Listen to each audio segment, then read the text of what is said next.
दोस्तों, मौत से डरना स्वाभाविक है क्योंकि जिंदगी से सबको प्यार है।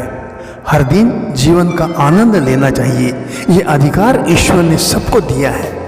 सिर्फ ये अधिकार का उपयोग करते समय कुछ बातें ध्यान में रखना चाहिए। इन्हीं महत्वपूर्ण बातों का जिक्र इस वीडियो में किया है, इसलिए ये वीडियो को आप प्रसन्नता से ध्यानपूर्वक देखें। और मेरा आत्मविश्वास है कि इस वीडियो को देखने के बाद आपको मौत का भय कभी नहीं लगेगा और आप आपकी ज़िंदगी में हर दिन खुश रहोगे और आपकी ज़िंदगी खुशियों से भर जाएगी। दोस्तों, मौत किसे, कब, कहाँ और कैसे आएगी ये कोई नहीं जानता, लेकिन सबको एक दिन मौत दस्तक जरूर देती है। लेकिन मौत से कभी डरना नहीं। सब लोग ऐसा सोचते हैं कि जब आदमी बीमार होता है या कोई दुर्घटना होती है या फिर उम्र हो गई है तब मौत आती है, लेकिन ऐसा बिल्कुल नहीं। आपने देखा होगा या सुना होगा, जब जवान लोगों की मौत होती है या बच्चे भी मर जाते हैं तो उनके लिए कोई ठोस कारण नहीं होता, इसलिए मौत को रहस्यमय कहते हैं। लेकिन सबको पता है कि एक दिन मौत आएगी, फिर भी सब लोग ऐसे जीते हैं कि मौत आ नहीं सकती। हम लोग हमारे भविष्य का नियोजन करते हैं, किंतु मौत की योजना कोई नहीं बनाता। इसलिए कई लोगों का उनके अंतिम क्षण में जीवन का नियंत्रण ढीला पड़ जाता है। दोस्तों, क्या आपको जीवन का नियंत्रण आखिरी सांस तक रखना है?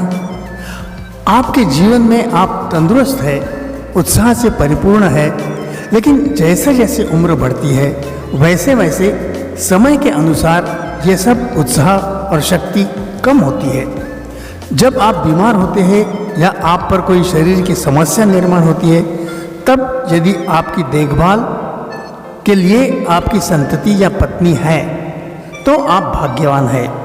लेकिन यदि आप अकेले हैं तो समस्या निर्माण होती है। इसलिए आपके जीवन में आपकी सुरक्षा के लिए आपको किसी व्यक्ति को आपके साथ रखना चाहिए। यदि आपके परिवार का कोई सदस्य है तो आप उसे आपकी संपत्ति का अधिकार दे सकते हैं, लेकिन मौत से पहले किसी को भी पूरा अधिकार नहीं देना चाहिए, ऐसा सुप्रीम कोर्ट ने अधोरेखित किया है। ऐसे कई उदाहरण हैं जब कुछ लोगों ने मौत से पहले ही संपत्ति का बंटवारा उनके परिवार में कर दिया और उसके बाद पति पत्नी बेघर हो गए। इसलिए संपत्ति का निर्णय लेते समय भावना में खो नहीं जाना।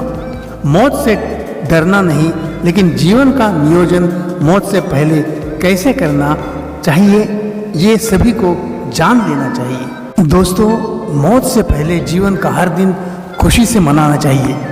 तुम्हारे संपत्ति का अधिकार किसको बनाना है ये सोचना चाहिए। आपके संपत्ति का कुछ हिस्सा आप शैक्षणिक संस्था को दे सकते हैं, क्योंकि देश के हर व्यक्ति को पढ़ना जरूरी है। संपत्ति के बंटवारे के लिए किसी वकील की सलाह लेनी चाहिए। आज देश में कई लोग भूखे हैं, उनकी भूख मिटाने के लिए कई संस्था काम कर रही है, उनको मुफ्त में खाना खिलाने के लिए। उन संस्थाओं को आप कुछ रुपया दान कर सकते हैं। आपकी सेहत के लिए आपको कुछ डॉक्टर्स की सलाह लेनी चाहिए। आपके बैंक खाते के लिए आपको किसी को पावर ऑफ अटॉर्नी देनी चाहिए, किसी को नॉमिनेशन देना चाहिए। दोस्तों, सच बात तो ये है कि जीवन में हर दिन खुश रहना है तो आपको अपनी सेहत का ध्यान रखना चाहिए, अच्छा भोजन करना चाहिए। उसी प्रकार शरीर स्वस्थ और ऊर्जावान रखने के लिए प्राणायाम, ध्यान और शरीर संचालन करना चाहिए। सबसे प्यार करना चाहिए, किसी से भी दुश्मनी मत लेना, क्योंकि हर व्यक्ति तुम्हारे विचारों से अलग हो सकता है। सबका भला करो, भगवान आपका भला करेगा। जीवन में ईश्वर की रोज प्रार्थना जरूर करना चाहिए। प्रार्थना में ध्यान करने से मन एकाग्र होता है, जहां आप परमात्मा का अनुभव करोगे और तब आपको जीवन का सच्चा अर्थ मालूम होगा और आप जीवन से सच्चा प्यार करने लगोगे। बहुत सोचने पर इंसान सोचता है कि मेरा जन्म क्यों हुआ, तब ध्यान में आपको इसका जवाब आपको जरूर मिलेगा। दोस्तों, इसलिए जीवन में मौत से कभी डरना नहीं। 84 लाख से ज़्यादा योनि के बाद इंसान का जन्म मिलता है। हमें परमात्मा को कभी भूलना नहीं चाहिए। पैसा आता है जाता है, लेकिन जीवन एक ही बार मिलता है, जिसमें ज्ञान, शिक्षा, ध्यान और प्रार्थना जरूरी है। मौत को जब आना है तब आएगी, लेकिन हर दिन आप परमात्मा के करीब रहोगे तो मौत से क्यों डरना। दोस्तों, हमें ये हरदम ध्यान में रखना चाहिए कि हम कहाँ से आए और कहाँ जाएंगे ये किसी को पता नहीं, लेकिन हमारे कर्म अच्छे होंगे तो हमारा भविष्य भी अच्छा होगा।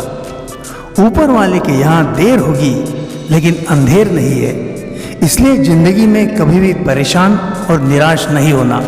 आज आपको चिंता सता रही है तो कल आपका भविष्य उज्जवल होगा, ये हकीकत है और मेरा विश्वास है।